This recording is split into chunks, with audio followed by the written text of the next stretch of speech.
প্রথমতে ৮০তম স্বাধীনতা দিবসে তোমারগুলো শুভেচ্ছা থাকিল। ভিডিওখান হব লাগছে যাওয়াকালি সকালে। আর আজি যেহেতু 15 আগস্ট আর আজির উপলক্ষে ভাবলুম যে সবাগুলোর লগত টিউশন হওয়ার পরে একটা ইমেক হাত দিয়ে বানিয়ে দেওয়া যাও। প্রথমতে ইমেক পুষ করছং যে তোমরা পতাকা কিনছেন না নাই, তো এমনি কয় যে এলাও কিনি নাই। তো মুই ভাবলুম যে মোর এটাই তো পেপারগুলো আছে, চলো কাগজ দিয়ে তোমার কিবা একটা মুই বানিয়ে দেন, তোমরা কালকের জন্য এটা ব্যাচ হিসেবে তো পিন্ধির পাবেন। তো মোবাইলত জানে না ভিডিও আজিকালি অনেক পাওয়া যায়, অনেক ছোট ছোট ট্রিকগুলো পাওয়া যায় ভাল করিয়ে এমন করে বানের জন্যে। ভাবলুম যে ছোট্ট করে সিম্পল করে একটা বানিয়ে দেওয়া যাও। প্রথমতে তুমি একটার জন্যে বানাইছং, তখন যেহেতু বাচ্চে প্রায় 8:30 ইমের স্কুলও আসিল। আর ভাবছং যে আজি সকালে একটা বানিয়ে দিম। যোনটা বেশ বানিয়েছং এটা কিন্তু বড় ছাওয়াখনা নিয়ে গেছে। আর ছোটোটা কইছং যে কালকে যেহেতু সকালে টিউশন আছে তোমরা গুলো আইসেন, তোকেও একটা বানিয়ে দিম এমন করিয়ে। তো ইয়ে স্কুল দিয়ে বাড়ি গেছে, বাড়ি যেয়া কান্দাকাটি আরম্ভ করছে।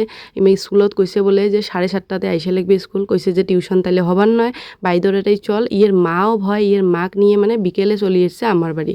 আর বিকেলে মুই ডাইটত থাকি আসিয়ে আরও ইয়েকেও একটা বানিয়ে দিছ। এনার জন্য কিন্তু দোকানও সবসময় থাকে, এইগুলো করে বস্তু কিনি পাওয়া যায়। কিন্তু ওই বাড়ির থাকা কাগজ দিয়ে যদি ইমেরগুলো দেখিয়ে দেওয়া হয় বা ইমেক বানার চেষ্টা করে দেওয়া হয় যে বানান তোমরাগুলো, উমে কিন্তু আরও বেশি মজা পায় কামগুলো করিয়ে। বাকি কেমন হয়েছে তোমরাগুলো কমেন্টত জানে দেন। কেন জনটা বানাইছ ইয়ের থেকে আরও ভাল হয়েছে, কিন্তু দুর্ভাগ্য যে ভিডিও করে রাখং নাই।